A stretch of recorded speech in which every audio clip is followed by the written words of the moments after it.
Hello, it's me, Eva. I'm recording this intro for the first time because I got the hiccups and I've pressed the wrong button. So I'm a little bit, we're playing a deck I can't say the name of because the YouTube algorithm will suppress this video if I say that word in the beginning of this video. Please like, subscribe, just find out what this deck is about. We play a bunch of draw spells. We play a bunch of spells that prevent damage, such as this card, Tangle, and Moment's Peace. You have all the lands in the world. You can play Stream of Thought. What does Stream of Thought do? It removes the other player's library from the game. Well, kind of. The other matches are in the description if you want to see them. We learned last time that to win takes a lot of turns. It took a long time to win the match last time. I'm hoping we can do it a little faster this time at least. We're 2-2. Oh, we've won 1 and lost 2 in this tournament, so I really want to win the last one. So let's go. Let's go kick some Austin butt. That sounds weird. And win this, break even in this tournament. Austin always plays goblins, which makes me know what I'm up against, which is really good for when I want to judge my starting hand.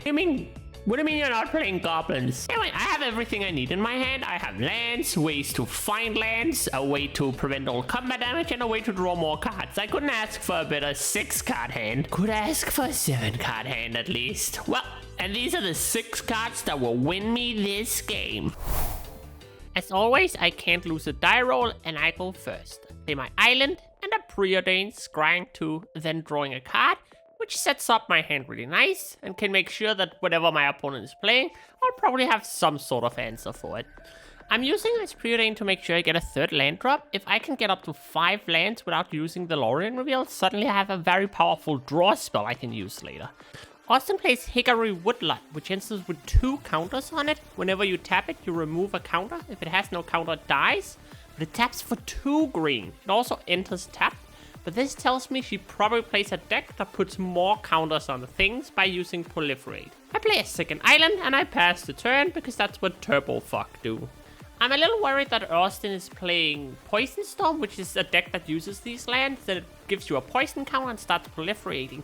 Because then again, none of my prevent combat damage spells will do anything this game if that's what I'm up against.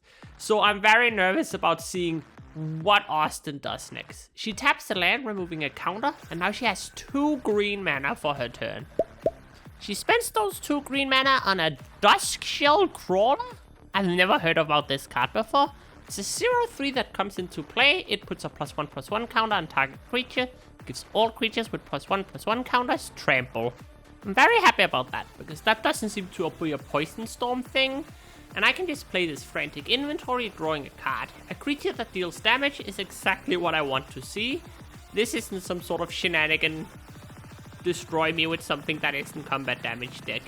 Austin plays a Golgari Rot Farm. When you play this land, you have to return another land from your battlefield to your hand, but it adds 2 mana. It also enters tap. Returning the Hickory Woodlot is really smart because it was gonna run out of counters. Now you can recast it and get the double mana more times while you set up Proliferating. For my turn, I put down a land and then I foretold a card. It's down here, you can see it. Austin replays the Hickory Woodlot, and while all of these lands make 2 mana, it doesn't really feel like she's being any faster than normal because they're all inter-tapped and she's had to return a land. She plays a Pollenbright Druid, which when it enters can do one of 2 things, put a +1/+1 counter or something, or proliferate. By proliferating, she can make the 1/4 into a 2/5, and also put another counter on the land that makes 2 mana. So now she can tap it 3 times before having to sacrifice it. And I'm guessing it's gonna keep being proliferated. I used this Lorien reveal to find an island forest so I can get some green mana going, because so far I have only islands. That's the neat thing about Lorien reveal is it finds you an island. It doesn't find you a basic island, so you can find other colors with it. I didn't want to use it before because I really wanted to just draw the land naturally so I could use the part of Lorien reveals that draws me 3 cards instead of just finding a land. Then I take my turn very quickly. I play the land I found. It enters tap, but it adds both green and blue. Well, green or blue. And then I pass the turn. And this is the first turn where Austin's lands that make 2 mana actually have accelerated her. She now has access to a total of 5 mana if she plays a land on turn 4. So she's managed to accelerate 1 mana so far. And that's not that scary. Right now, I just have to figure out what I'm up against and if there is any threat other than these attacks that Austin does on me. She attacks here, but it's not a whole lot of damage, so I choose to still take it. Also, I have no green mana up, so I don't have a choice. I can't think of any green cards that can deal direct damage to the face, so I don't mind going down to 15. I don't have to play around Galvanic Blast or Lightning Bolt in this case. The black could have some sort of burn, I guess. Austin plays an Evolution Witness, which is a very good card. Whenever you place one or more +1/+1 counter on it, you can take a permanent from your graveyard into your hand. And it has Adapt, so it can put counters on itself. I cast my Foretold card, which is Behold the Multiverse. It lets me scry 2 and then draw 2. Because I spend all my mana, Austin chooses to use the Evolution Witness Adapt ability, put 2 counters on it, return the Pollen Bright from the graveyard to her hand. And then I get to draw my 2 cards. It's really important for me to draw cards because I'm gonna start using these prevent all combat damage effects, which are just throwing cards directly out of my hand, so I need other ways to refill it.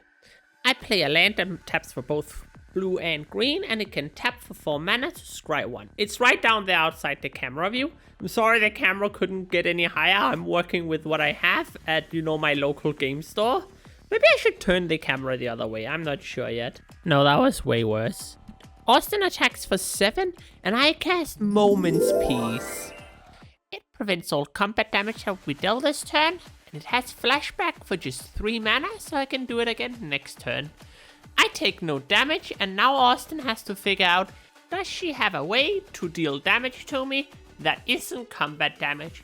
And my hope is no. This is one of the good things about playing new decks all the time. Your opponent actually doesn't know what you're doing. Austin passes the turn, leaving all her mana open, and I get to play a Lorien Revealed without using the, find land side. I get to just draw 5. Watching this footage back, I thought I made a huge mistake because I'm tapped out. I can't prevent the damage, but I have an off-screen forest apparently. During my end step, Austin plays Fanatical Offering, sacrificing her Pollen Bright Druid. You have to do that as an additional cost, and then you get a map token and draw 2 cards. This is why she kept all her mana open, because she needs to dig to find some way to get past my spells that prevent all combat damage. She doesn't find that, but she does channel this Jukai Preserver, which when channeled, means you discard it from your hand by paying 3 mana, puts a +1/+1 counter on up to each of 2 target creatures. Not just can she grow the weird little lamppost guy, she can also grow the Evolution Witness, and when it gets a plus counter, you can return a permanent from your graveyard to your hand. And she could return the Pollen Bright Druid to no. Of course you take the Jukai Preserver back. That way you can keep channeling it to put plus counters on things and keep getting it back. Which I think is a really cool little nifty combo.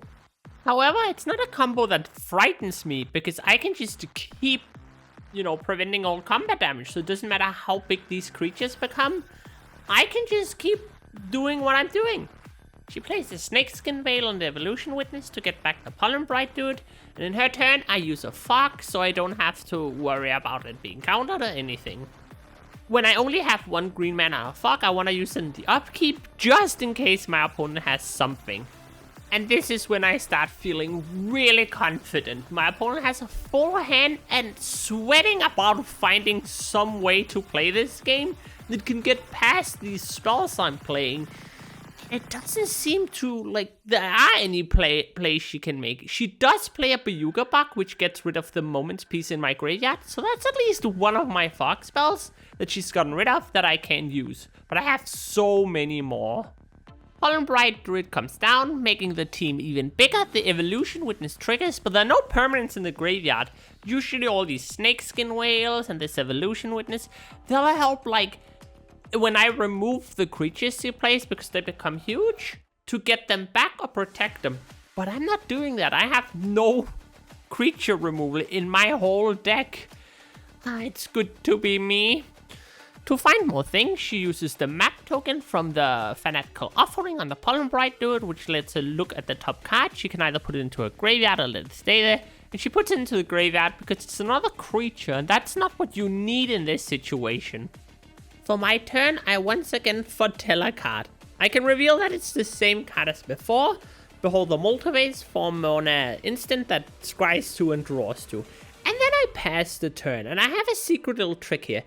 As Austin goes to put plus counters on her creatures with the channel ability, and then uses the evolution witness to target it to get it back from her hand, I play a growth spiral. Growth spiral lets me draw a card and put a land into play from my hand. So I can play this Buyuga Bug at instant speed, exiling her graveyard while the Jukai Preserver is still in the graveyard, and that way she can't get it back with the evolution witness. I really wanted to do this to a Dredge player trying to get back a Lilith Giant, but I guess I can't have everything. That would have been so cool to get footage of. Now Austin plays a Pollen Bright Druid and can use the Proliferate from when it enters to make all the creatures even bigger. And one of them has like 7+1/+1 count on it now, and they all have a trample from the Duskshell Lamb Buck guy, the one there in the middle. And this is why Turbo Fuck games can go so long. It's not so much that my turns are long, but when my opponent has to constantly think and take a lot of turns, those turns, even if they're played fast, suddenly take a lot of time. Like getting all these counters on, attacking, and then you get tangled for your trouble. 2 mana instant, prevent all combat damage, but it also makes sure that the creatures don't untap during its controller's next untap step. So now next turn, none of those creatures untap.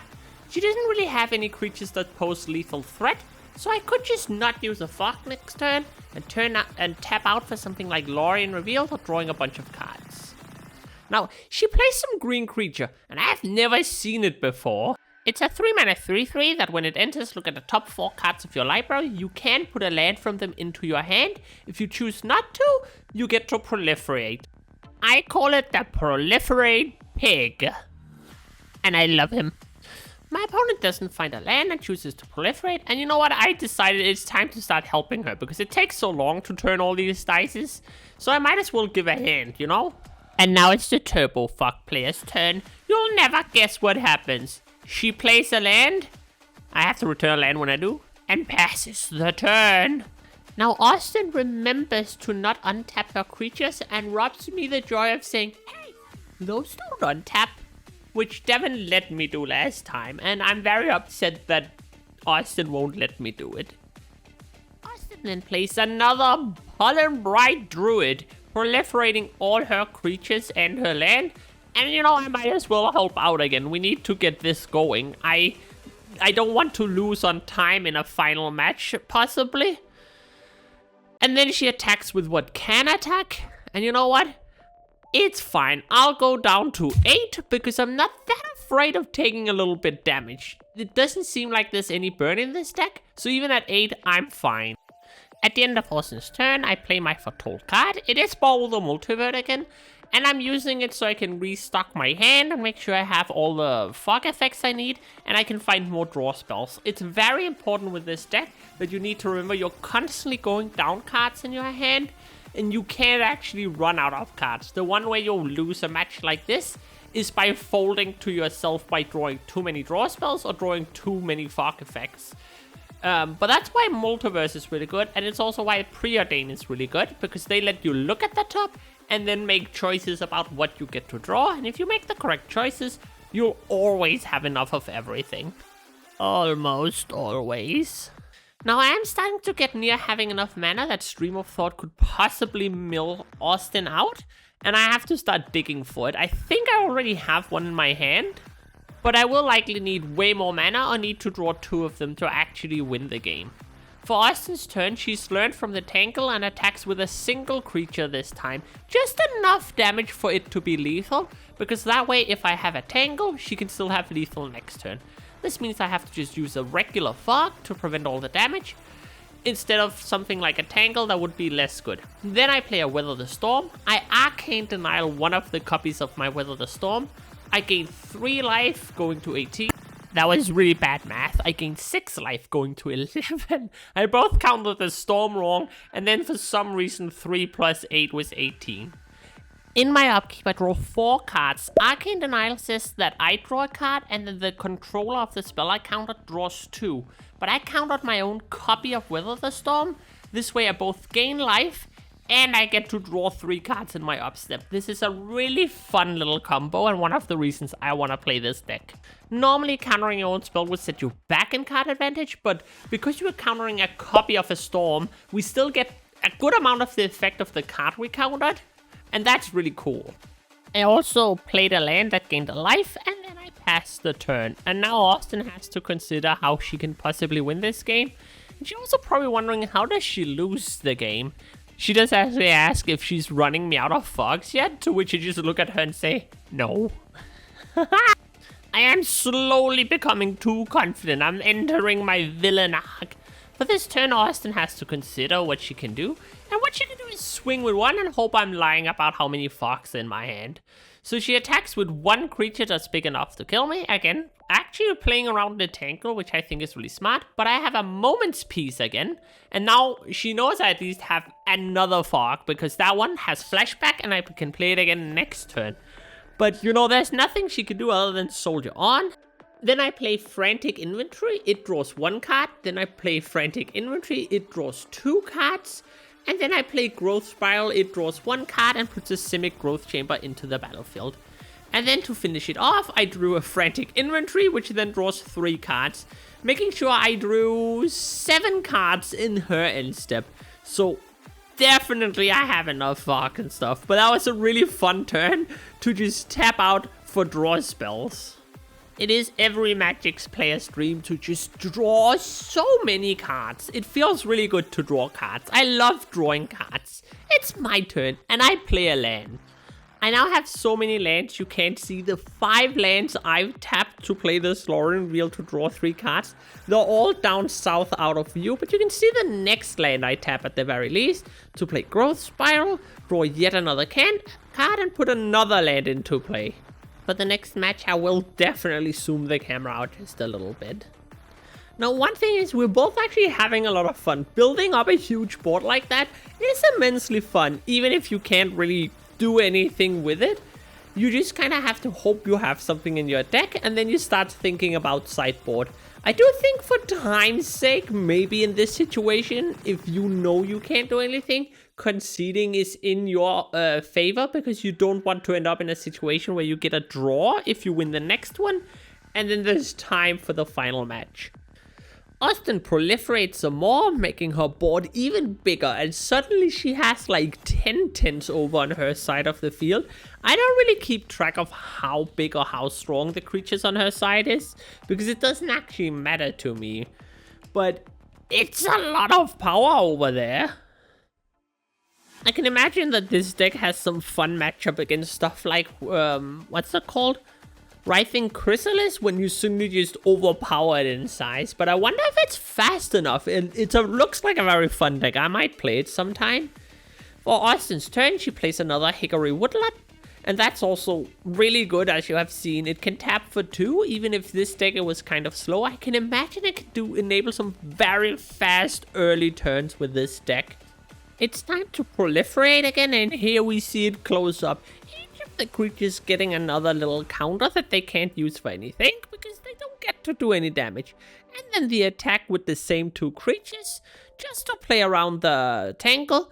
I use the Moment's Peace from my graveyard, then I play an Impulse, which can dig 4 deep, take an instant or sorcery from among those 4 and put it into my hand. And now it's probably time to start winning this game. I asked Austin how many cards are in her library.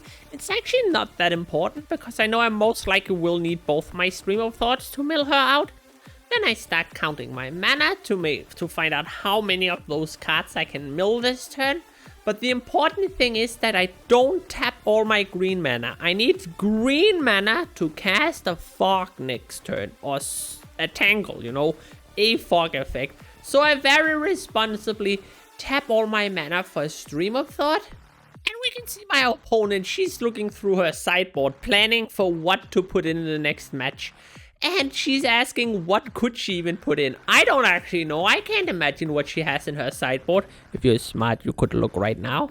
But I'm not that smart anyway. I tap all my mana, leaving one blue open. Luckily, you're not bound to how you tap your mana, so I do actually remember, whoopsie, I need that one green so I don't actually throw the whole game away. I also realized that the only fox I have in my hand costs 2 mana, so I can't tap the way I want to. So I have to play this preordain, see if I can find a regular fog or something, or if I should just mill less this turn. I decide this is not the turn for Stream of Thought. Instead, I just play a Simic Growth Chamber, returning an island. I can play that island untapped next turn, and then I'll probably have enough mana. And then I simply pass the turn. Austin doesn't bother with untapping her creatures and simply declares them as attackers right away because we need to save some time. I play a Spider-Man Tangle. Now those creatures won't untap. Not that I think that'll matter. And they deal no combat damage, which is way more important. At the end of my turn, I scry 1, look at the top card, and keep it on top. Then I draw my card, and then it's time for my Stream of Thought. I keep 3 mana open. I could play a land and mill 4 more cards, but it won't actually make my opponent lose the game any faster. So I just mill for as much as I can, keeping 3 mana open. I'm not afraid of any counterspells for my Fog the next turn, since there's no blue in the deck, so I'm fine with just keeping enough mana to just play a Fog open. Then I mill so many cards into my opponent's graveyard, and that can be scary, and that's why we play Buyuga Bug, to get rid of that whole graveyard, so it doesn't like suddenly reanimate something or play something from the graveyard that we didn't think about. I then pass the turn, the 2 creatures do not untap, and Austin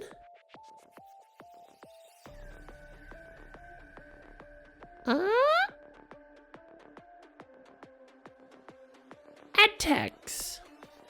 And I do the namesake of my deck, play a Fog effect. This time it's Moment's Peace. I could do it again next turn. I won't need to, but now I have enough mana that a Stream of Thought will simply win the game. I do ask, for good sake, how many cards are left in the library, because I don't want to make the mistake of tapping out and then not winning. It's a little worrisome always casting the last one. I want to make sure that I count my mana correctly, so I split them up into pools of 4 mana each. And when you have the Simic Growth Chambers, that's, well, it's not tricky, but it's a little less intuitive than normally. So I split them up, make sure that I actually have enough to mill my opponent out. Because this time I do want to tap out. I'm not leaving mana open for a Fog, so I just have to recount an extra time and play my land for turn. But I realize it's not enough this turn, so I have to give Austin another turn to try and do something about me. She also has 1 less. She doesn't even want to attack because she knows I have the card in my graveyard. She knows I have a Stream of Thought in my hand and I just need 1 more mana. So I play the Stream of Thought finally. She mills her entire library, I pass the turn, and the game is over. I lied, the game's not over, it's a best of 3, so we have to do all that one more time. And I'm going to lean back and enjoy myself. I sideboard nothing. This deck cannot beat me, look at it. It just played a bunch of creatures. What is it to be afraid of? This is my perfect matchup. What's that? That's Austin's sideboard? Okay, I'll look at Austin's sideboard, I guess. Avenging Hunter? Wait, the initiative can make me lose life. Crap Rats? Crap Rat can deal direct damage to me with black mana. It's gonna be fine. I have some counter spells, you know. I don't have to worry about that. It's fine. Let's go to the next match. I have entered my villain arc. I am going to win this game. I cannot be stopped. Well, my hand isn't great though. Well, I have all the lands I need. I have a bunch of draw spells and I have a counter spell. Not that there's anything I want to counter in my opponent's deck that I know of.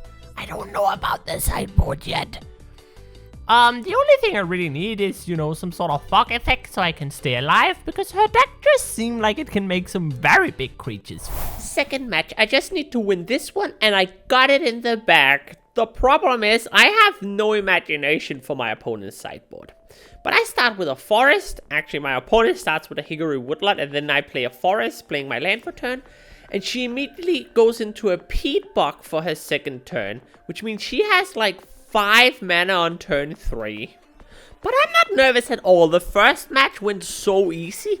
Who cares what massive creatures she can drop on the board when I can just play my Fox spells and take no damage for the entire game?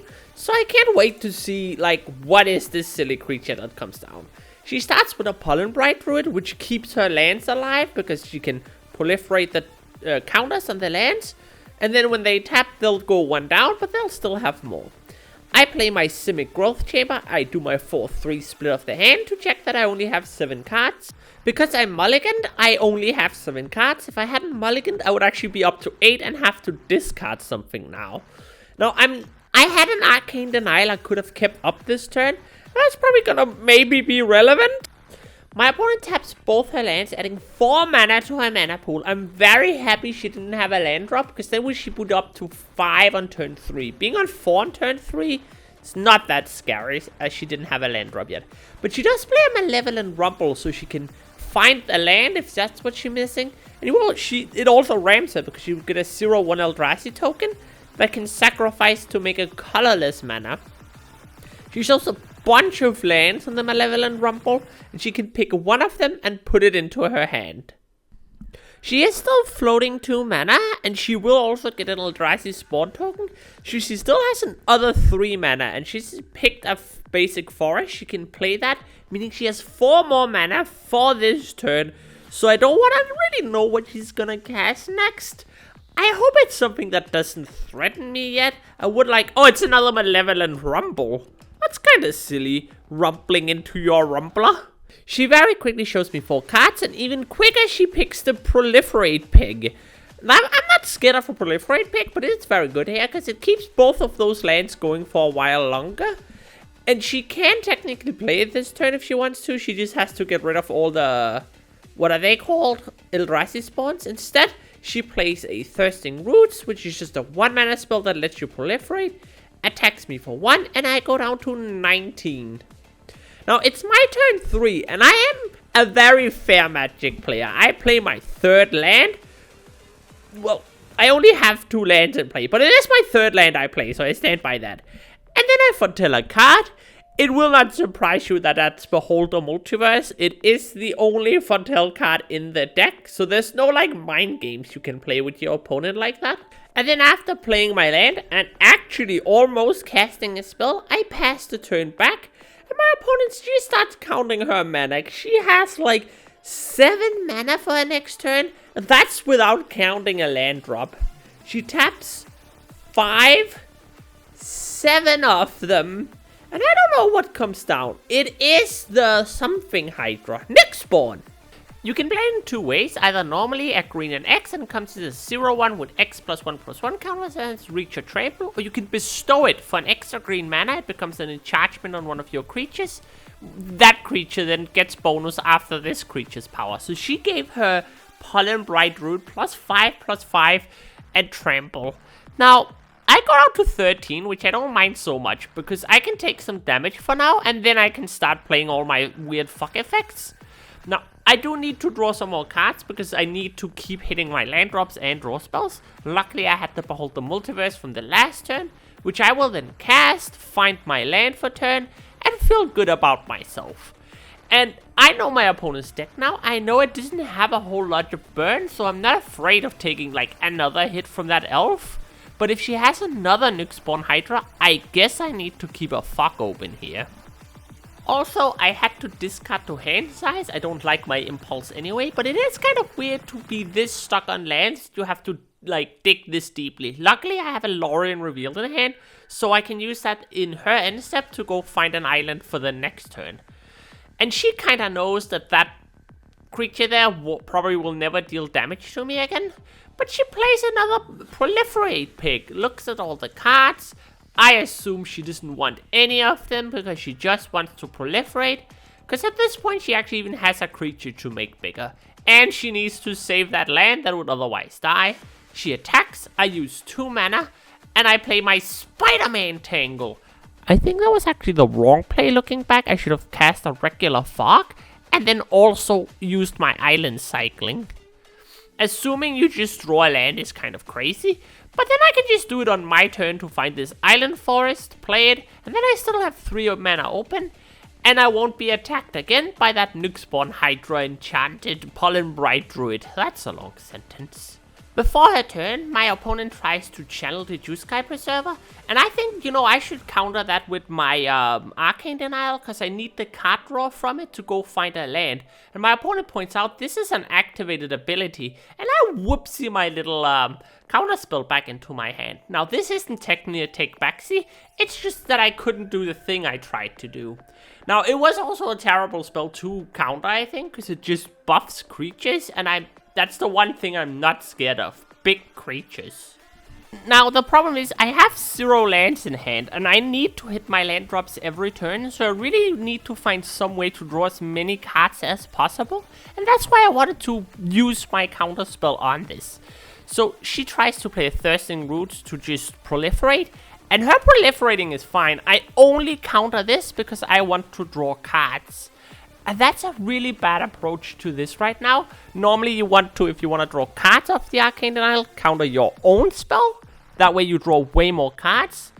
Or you want to counter something that's a threat. But I'm thinking there are no threats right now, so it's fine to use this Arcane Denial to just draw 1 card. And then she attacks with the Proliferate Piggy, and I go down to 9, not wanting to waste a fuck. Then she plays Avenging Hunter, and I regret not having a counter spell. Why am I afraid of this creature? Because it gives you the initiative. The initiative lets you enter a specific dungeon called the Undercity. Here it is. How does it work? When you get it, you get to enter the first room, which is the secret entrance, and you find a basic land and put it into your hand. Then each of your upkeeps, you get to go into the next room. The way I can stop it is by hitting her with combat damage, but I have no creatures, so I can never steal the initiative and have it on my side. She just automatically gets it at least once a turn, and one of the rooms in it makes me lose 5 life. Every time she gets to that room, I will lose 5 life, and the only way I can do anything about it is by using Weather the Storm to gain life. So suddenly, she has a way to kill me, even if I play a fog every turn. This isn't too bad, I just need to play a very large Weather the Storm at some point. We can set that up by starting to draw a bunch of cards, and this Beholder Multiverse will find what I need to build some sort of big storm count. If I get 20-25 life, she would have to enter that room 5 times, which is a lot of turns, so I think we can manage still. But if I had saved that Arcane Denial for Avenging Hunter, I would be looking way better.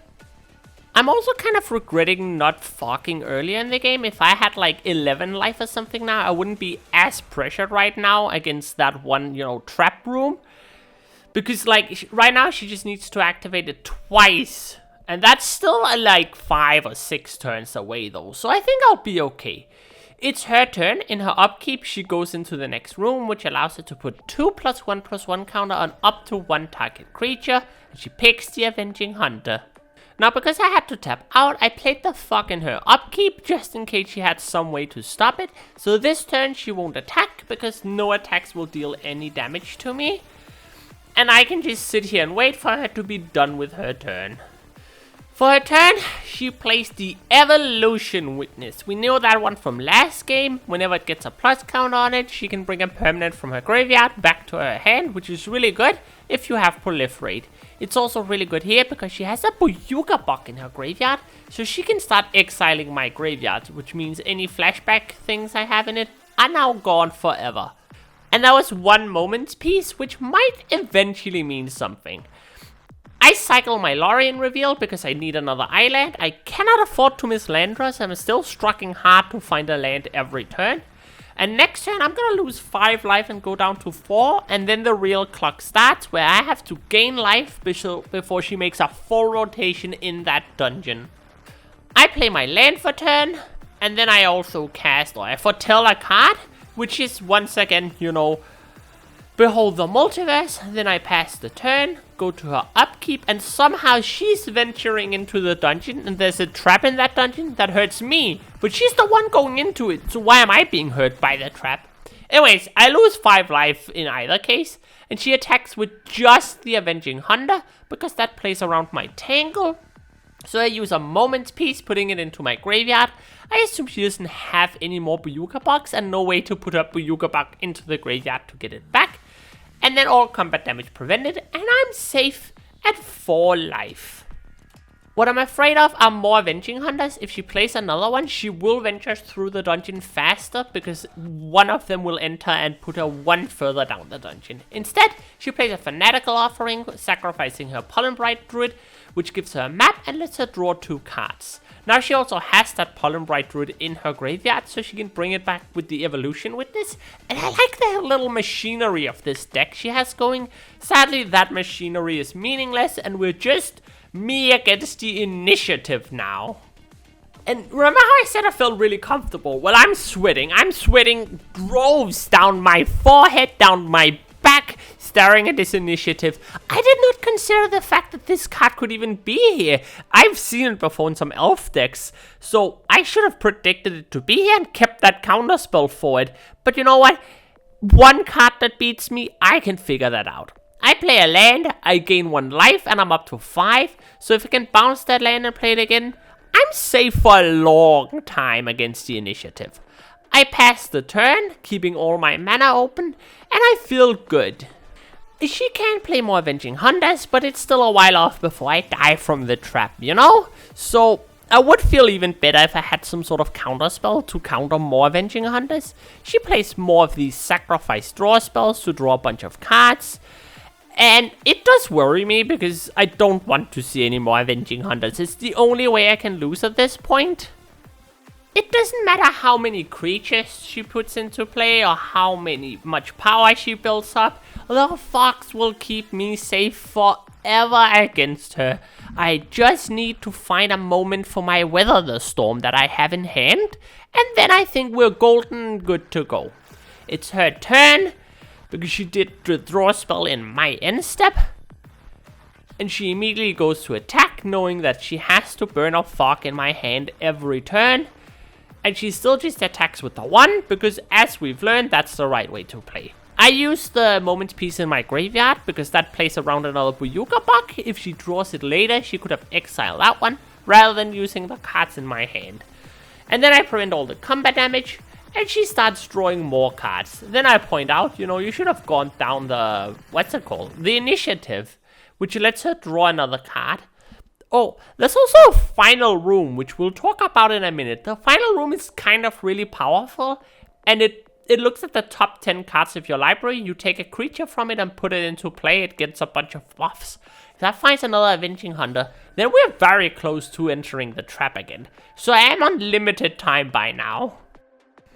However, instead of doing a bunch of shenanigans by proliferating a whole bunch, she simply passes the turn, which I'm very happy about, because the longer her turns are, the longer this video is gonna get. And it's already very long, and it's just, it's a second match. Luckily, there will only be 2, This game is in the bag. I am leaned back, I'm comfortable. I have this Beholder Multiverse. I'll find my land.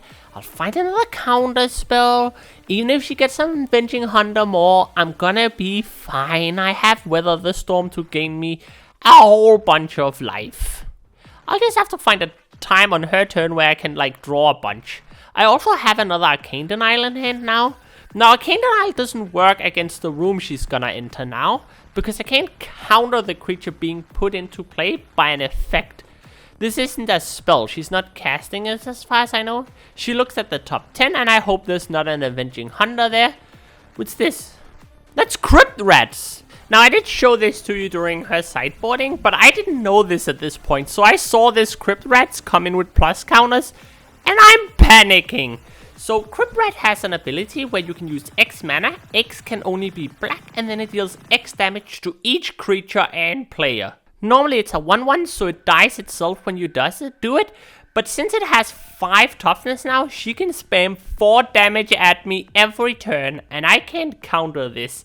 I don't know what to do about this. I'm freaking out over here. This was supposed to be so easy. Just creatures attacking me. I don't care how big they are. Where did all these burn creatures come from? You know what? If I had been a smarter Magic player, if I had predicted some of this, I would have sideboarded in some counter spells, thought about it.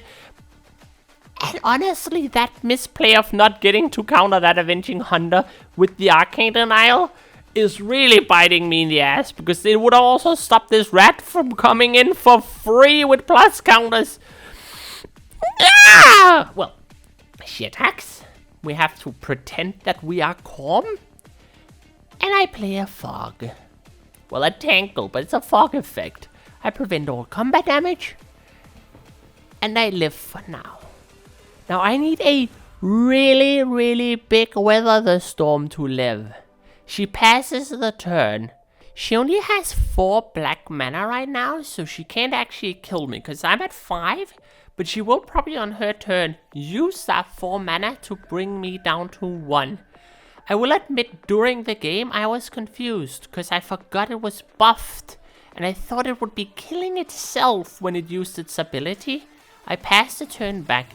And we're talking about how it normally works. You have to activate the rat and keep priority and let each resolve, but she's just using them one at a time. I go from 5 to 4 from the first activation of the Crypt Rat. And then she activates it again, putting me down to 3. And I have to let it resolve. I have no counter spells for it. But I'm sitting here on a Weather the Storm, and I need to time it. You don't give up here. You just count her black mana. You see that you're probably alive this turn if you just play this fog, Arcane Denial your fog to draw a bunch of cards, build up that storm count, and then I can cast this Weather the Storm, gaining 9 life. When she untaps, she can do another 4 to me, but that's fine. I go up to 12. Then this trigger she put on, or the ability she put on the stack resolves, putting me down to 11. And even with a combined 4 damage from the rats and a puzzle initiative, I'm gonna live. The one problem right now is I have no more fogs in hand, and I need to draw 1 from the triggers of the Arcane Denial I cast on my own fog. Otherwise, I'm dead to combat damage. At this point I'm facing that I probably lost, but the one thing I can't lose to is combat damage. There has to be some sort of fog in the top 3 cards. I'm gonna draw 3 cards in her upkeep from that Arcane Denial, and that needs to make me live. I pass the turn, I draw my 3 cards, and I have to have some sort of fog effect among them. She casts some spell, you know, buffing her creatures, making them bigger in response to me drawing my spells. Whatever, it's fine. Then she uses a black mana to deal 1 damage to everything. I go down to 10. Let me draw my cards, please. I am scared. I trigger my Arcane Denial and I draw my 3 cards.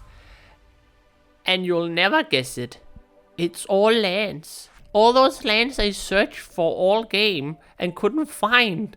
There's 3 of them on top of my deck. Maybe she'll forget to attack because she's thinking about killing me with, no, she's attacking. And I die from combat damage. Okay, so, that was bad for me. I lost in so many different ways.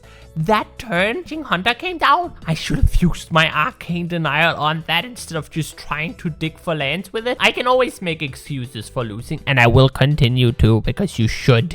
We have to make adjustments now. We need a bunch of counter spells. We cannot let the rat resolve, because even without coming into play with a bunch of plus counters on it, it will get plus counters from the deck itself. And I cannot let Avenging Hunter resolve. It's not as bad as the rat, but it will win the game eventually. Out goes some draw spells, like this Impulse I always take out. But there's one more caveat. I have to take my Stream of Thoughts out, because when you play in a tournament, you have 55 minutes to play your round. And both of these games went extremely long. So there's like 10 minutes left in the round right now. And I could play for a draw. That would be fine. I cannot win with my Stream of Thoughts. It takes too long. With Murmuring Mystic, however, I could cast enough spells to build a bunch of birds very fast and win the game. So we're gonna risk it all now. We're entering full evil. We're gonna go for the evil plan and kill this girl with birds. Now, my problem is I don't actually have one of the Murmuring Mystics in my starting hand, but I still decide I want to play for a win because I have 1 win and 2 losses, so I'm not actually playing for anything. A draw is meaningless. Just have fun, play for the win. I play a land. She plays Hickory Woodlot, and then with the Hickory Woodlots on turn 2, plays a Malevolent Rumble. That gives her a 0/1 Eldrazi spawn, and then she can find a second Hickory Woodlot if she wants it. That would let her 5 mana on turn 3, which is a lot. She goes for the Jukai Preserver, and that's understandable. It can really quickly grow all her creatures huge, and that's what she needs to do to win this before time starts. When time starts, you have 5 turns together before the game ends, meaning I would have 1, she would have 1, I would have 1, she would have 1, and I would have 1, and then the game simply ends in a draw if no one's won. I'm also trying to take my turns as fast as I possibly can. It may not look like it, because I know that my deck needs a lot of turns to win, and if I can get a lot of turns out of the way quickly, then those last 5 turns might be enough to win. So I'm throwing all caution to the wind right now, just playing my draw spells, because all I want to find is a Murmuring Mystic that can win. And that means I have nothing for this Avenging Hunter, and my opponent gets the initiative, and it's still the early turns. It's my turn, and I quickly put down a land, gain my 1 life, go to 21, and then I pass back. All I have are some Fox and Wither the Storm, and I really need to find a way to go deeper. One of the reasons I didn't mulligan is also mulliganing takes time. So if I don't mulligan, I can get more time to play the game. My opponent did mulligan, so maybe I should have too, because I didn't actually save any time on it. But since I was going first, I had to announce first whether I wanted to mulligan. My opponent plays a Pollen Bright Druid. The Avenging Hunter got 2 counters from the initiative, and it's now up to... She gives a plus counter to the Pollen Bright Druid, attacking me and putting me down to 14.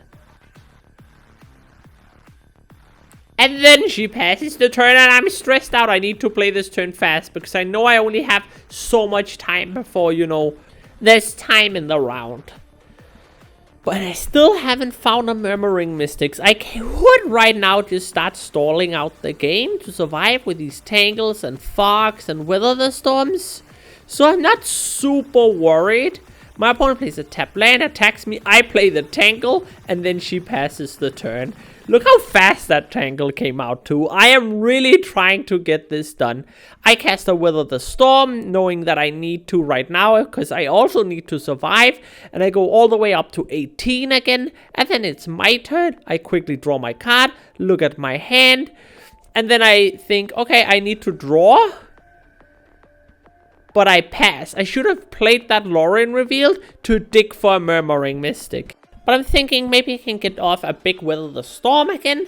And also, I'm hoping I can get 1 more turn in before time is called. Sadly, my opponent plays a Malevolent Rumble, which takes forever to resolve, because she has to get that Proliferate pick, put it into her hand, put all those other cards away.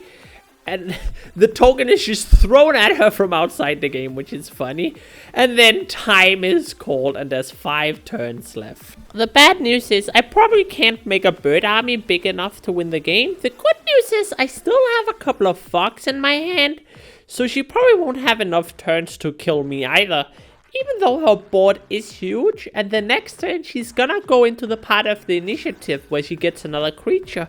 So I really hope that's not a rat. She attacks me for 2, putting me down to 16, and I use my land to scry 1 to see if there's anything useful on the top.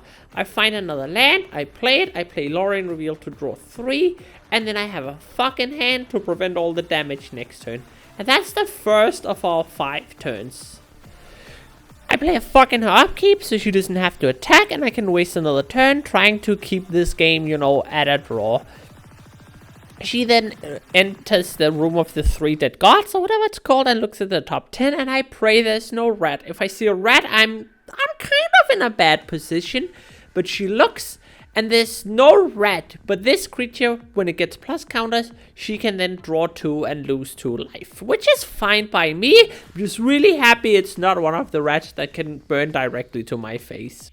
because that could end the game in the amount of time we still have left. Now there's one more problem, but you know, we'll talk about that a little bit later. She put some counters on her thing and she draws some cards, and now she gets to restart the, what's it called, on the city next turn and find a land to put into her hand. That's how it works. The creature she got from the initiative is this fertile something. Whenever you get a plus counter on it, you may draw 2 cards. If you do, you lose 2 life. And then she gets to put plus counters on it from her Proliferate and from the Adapt. So she starts drawing a whole bunch of cards. And that rat I was afraid of, she just plays it from her hand instead with all the cards she drew from that fertit, whatever it's called. And now I'm kind of in panic mode because I need to survive. She has a lot of damage, she has a rat, she has the initiative. That's everything she needs to actually finish the game. She got it all very quickly and I found no birds, which makes me sad. She then continues to channel the Golgari Preserver, putting some more plus counter things and giving me the turn. I draw a card for turn and I come to a very, very sudden realization that makes me sad. I haven't drawn any more fog effects. But it gets even worse. This matchup that I called unlosable. This matchup that in my mind was just free. And then I lose to a rat and an Avenging Hunter because I chose to not sideboard. And then when I choose to sideboard, I draw it in the wrong order. But it gets even worse than that, because she can swing in at me and kill me. She doesn't know I don't have a fog. Maybe she would be afraid of a tangle normally, but we're playing on turns, so she has to swing with everything. And here comes the very, very sad part. I have a Weather the Storm, but the rest of my hand now are counter spells. Meaning to build up a storm count, I have to counter things. The only thing I can counter is my own Weather the Storm. And because of this, I can't survive. Like, I can exactly not survive. This Weather the Storm doesn't give me enough life to survive this. Because even though I could storm off of the Weather the Storm, by playing counter spells, they take 3 lives away from the storm, and I can't start the storm count with a counter spell. So the best thing I can do is Weather the Storm into the Weather the Storm, and it's still not enough to survive because my counter spells was drawn in the wrong order and didn't counter the Avenging Hunter or the rat, which I got them in there for. I'm at 26 and we have to start counting how much damage she's done. I've counted in my head, she's counted in her head, and we each got different results. But in the end, it doesn't matter because we counted out together in the end, and it gives, I think it was exactly 26. So if I could have somehow had a spell in my hand that wasn't a counter spell I could build a storm count off of, or drawn them 1 turn earlier to save me alive, I could have won this. Oh, I also can't counter the Golgari Preserver because it's a channeled ability. Ah! In the end, it's 3 losses and 1 win with Turbo Fog. Now my sideboard was kind of wrong, and I didn't have Radiant Fountain in the main board, but I'm still kind of sad about it, you know? This last game was especially rough. I thought it was a free win like last week, but then it turned out I'm terrible at sideboarding. If I'd got those counterspells in the second game, I could have probably countered an Avenging Hunter, no problem. Or I could have just used the counterspell I had for that game. And in the last game, I sideboard them in and they become my doom. Very fitting for me to say this was free and then be defeated. I deserve it. Anyways, like and subscribe if you like this video. I had so much fun playing Turbo Fog. The deck could probably do better. I did not play well, and in the last match, wow, losing on time was rough. I went for it.